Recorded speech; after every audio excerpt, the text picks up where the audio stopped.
तो भारत अब एक ऐतिहासिक कदम उठाने जा रहा है, जो न केवल हमारे समुद्री सामर्थ्य को नई ऊंचाइयों तक पहुंचाएगा, बल्कि दुनिया में हमारी ताकत का एहसास भी कराएगा। दरअसल हिंद महासागर में अपनी मजबूत पकड़ बनाने के लिए भारत अब एक विशाल महादान तैयार करने की योजना बना रहा है, जिसकी लागत होगी 6 अरब डॉलर।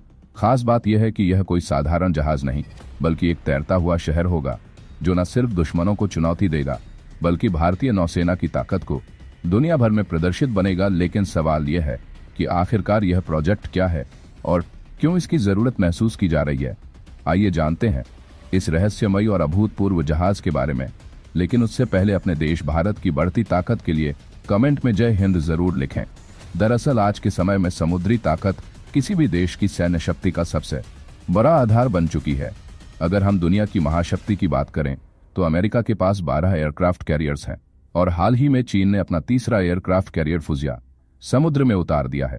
साथ ही वह अगले कुछ वर्षों में 6 नए एयरक्राफ्ट कैरियर्स बनाने की योजना बना रहा है।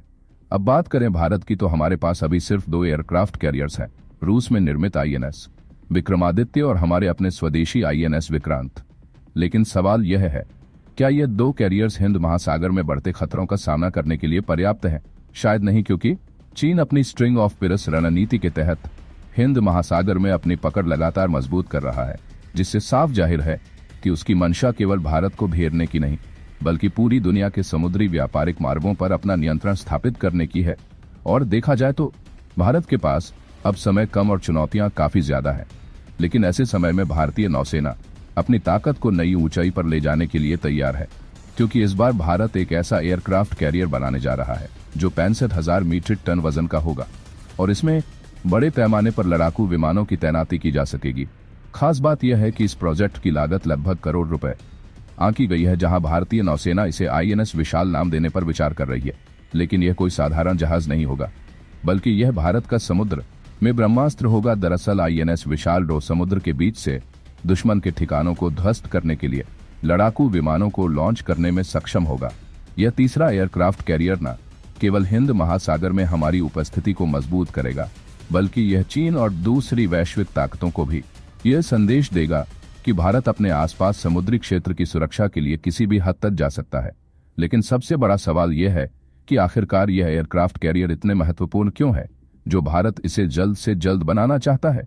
दरअसल यह एयरक्राफ्ट कैरियर सिर्फ एक चलते फिरते युद्धपोत नहीं, बल्कि यह समुद्र में एक पूरी तरह से सुसज्जित तैरता हुआ शहर है। यह जहाज सैकड़ों किलोमीटर दूर से दुश्मन पर हमला करने की क्षमता रखता है।